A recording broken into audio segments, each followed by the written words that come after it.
पहली बार ही होगा साहब जब बड़े साहब ने विदाई लेने से पहले अपना रुमाल कुर्सी पर रख दिया, कुछ इस अंदाज में कि ठीक है हम तो चले, लेकिन इस पर बैठेगा वही जो अपने वाला होगा। हुआ भी वही। वो जो सालों से गलियारों के बाहर खड़े कुर्सी को बेकरारी से आंखें गाड़े मौका ताकते रहे, लेकिन ओ साहब ने रुमाल तभी उठाया जब अपने वाले की हाजिरी दर्ज करवा दी। खैर, जो जिसको करना था वो तो हो गया, लेकिन बड़ा सवाल यही है, क्या अब सामंजस्य के पहिए लगाकर सिस्टम की गाड़ी दौड़ेगी, या फिर बड़े साहब ने रुमाल इसी शर्त पर उठाया है भाई कि ना होगा तो वही जो दिल्ली हवाओं को ठंडक दे। नमस्कार, मैं हूं आशीष चौबे और आप देख रहे हैं उफ टीवी। मध्य प्रदेश के सबसे ताकतवर इमारत के एक विशेष कमरे में एसीएस, पीएस, सचिव और विभागाध्यक्ष सभी मौजूद थे साहब। हल्के फुल्के माहौल में हाई टी के साथ बातचीत अपने दौर में थी। मेजबान जानते थे कि ये उनकी प्रशासनिक मुखिया के तौर पर अंतिम मुलाकात है। वो ये भी बखूबी जानते थे कि जिस कुर्सी पर आज वो बैठे हैं, अगला उत्तराधिकारी कौन होगा। और भला जानते भी क्यों नहीं, क्योंकि पुराने नाते और ऊपरी विश्वसनीयता की छाव में उस नाम की पैरवी भी उन्होंने ही तो की थी। खैर, अचानक से आदेश आ गया कि मौजूदा बड़े साहब अब नीति आयोग के कामकाज का मोर्चा संभालेंगे। थोड़ा ही वक्त गुजरा होगा कि बड़े साहब अपने नए उत्तराधिकारी को लेकर प्रदेश मुखिया बाबू के पास पहुंच गए।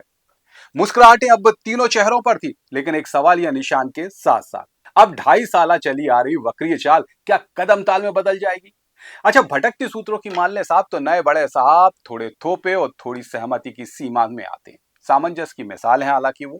शिवराज के दौर में शिव के खास, कमलनाथ के दौर में कमल के, और फिर सियासत ने करवट ली तो मोहन संग सुर ताल बना ली। हालांकि बड़े साहब की कुर्सी मिलने के पीछे मुखिया बाबू के साथ पुराने बड़े साहब की पैरवी भी मायने रखती है।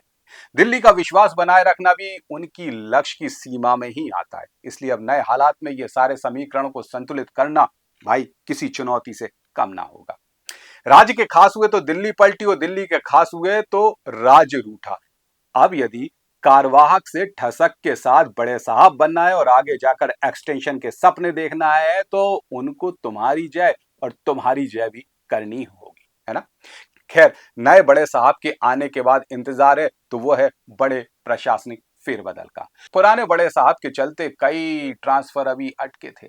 अब तकरीबन 90 से ऊपर आईएएस का उल्टा पुल्टा हो जाना तय ही समझिए। शामिल है कलेक्टर, कमिश्नर, पीएस और यहां तक कि मुखिया बाबू के आसपास बने साहबान भी। तय ही समझिएगा कि वहां तैनात एसीएस साहब किसी और विभाग में जाकर कुर्सी संभालेंगे, तो इंदौर में पदस्थ एक अफसर मुखिया जी के करीबी बनकर कामकाज करते हुए दिखाई देने वाले। एक वो साहब जो हालिया तौर पर मुखिया बाबू के खास नजर आते हैं, लेकिन उनका मन उस जिम्मेदारी निभाने का नहीं है जो उनके पास है। उन्हें तो वो भारा है जो उनके काम का है, इसलिए उनका जाना भी तय ही समझ लीजिए। मुखिया बाबू के सचिव साहब एक ऐसे विभाग में आमदगी दर्ज करा सकते हैं जिसके लिए उनका नाम बीते 1 साल से खूब उछाला गया। इस बात को भी तय समझिए कि जो साहब पास होकर भी मजबूरी में दूर हो चले थे, उनको अपनी मौजूदा जिम्मेदारी के साथ साथ एक बड़ी जिम्मेदारी और मिलने जा रही है। मानो तो ये जा रहा है कि बाबा महाकाल भी अपनी सेवा में कोई अन्य साहब को देखें तो आश्चर्य नहीं होगा। खैर, साहब अभी मैदान में उतरे हैं, फिलहाल एक्स्ट्रा खिलाड़ी के रूप में, इसलिए खेला तो होगा ये तय है, लेकिन भोपाल और दिल्ली के भरोसे पर खरा उतरते हुए। और हाँ, अपने भविष्य की दुरुस्ती की सोच के साथ, यानी कि खेल शुरू अब हुआ है।